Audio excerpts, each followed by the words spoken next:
Hi, my name is Chola Spears. I am a drag queen here in New York City. And if you've been following me on TikTok, you know that I've been ranking all of my Britney Spears perfumes from best to worst.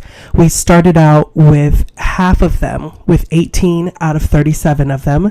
I bought 4 more. I've already rated 3, and this is going to be the last one that we add to the list. So let's add it to the list. So for those of you who don't know, there are 37 Britney Spears fragrances. There are 8 mist, and I am just about over the halfway point. Here are all the ones that I have, and I've ranked about 21 of them. So here is the 21 ranked from best to worst. Okay, so I'm super excited to rank this.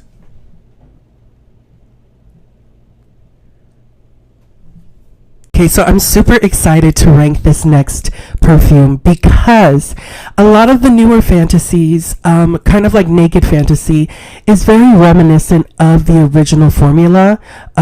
The original formula has cupcake, it has musk, it has vanilla, it has sandalwood, it has some florals in it, and those get traded out for maybe like a red fruit or a plum or even a marshmallow, something like that. So you get to experience the original fantasy through all the other fantasies that are newer.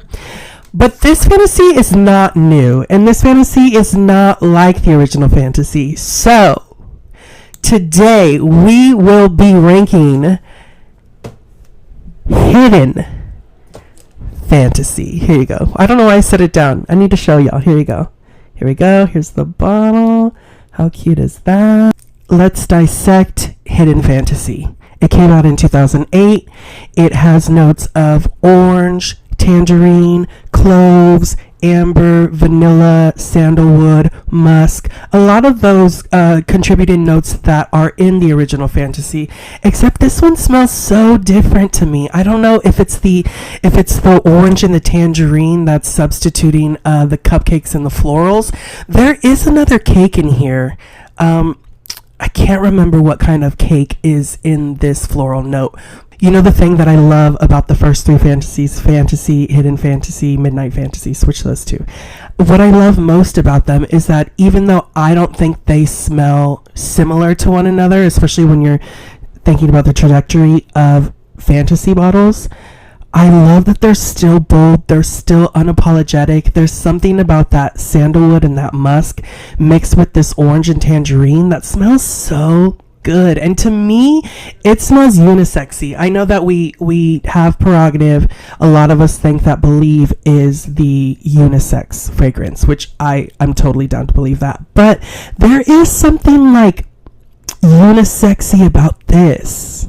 Maybe it's because I am a cisgender man, so I wear it throughout the day and it changes with my body, but I do love this smell. Okay, so the pros and cons of Hidden Fantasy. So pros, I would say that right off the bat, the fragrance is fearless, it's bold, it has orange and tangerine, but the sandalwood and the musk underneath it kind of give it a smell that is long-lasting and mature and a little bit more, it smells like a higher price point than Fantasy normally is. There's something that really works with the orange and the sandalwood. So I love that. If you can get past the artificial smell of this, because with the orange and the tangerine there is an artificial smell.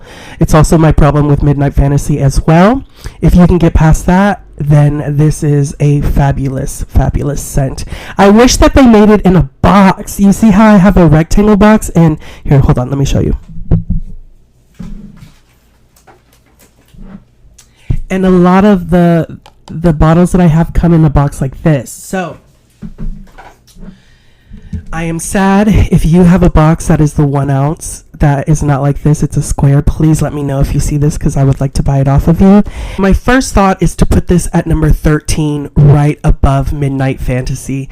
Midnight Fantasy and Hidden Fantasy, obviously I talked about it earlier. They just remind me of fantasy in a different way than most fantasy perfumes remind me of. However, I think number 12 and 11 are Glitter and Candied Fantasy, and I honestly think that I like this one a little bit more than I like Glitter and Candy.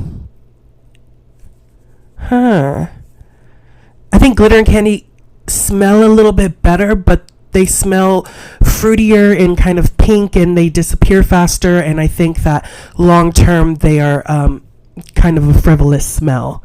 Okay, so my intuition is telling me put this at number 12, right above Midnight Fantasy. I mentioned Midnight Fantasy earlier. I think that these two fantasy fragrances really do veer off on their own path, even though they're the first two right out the gate after Fantasy.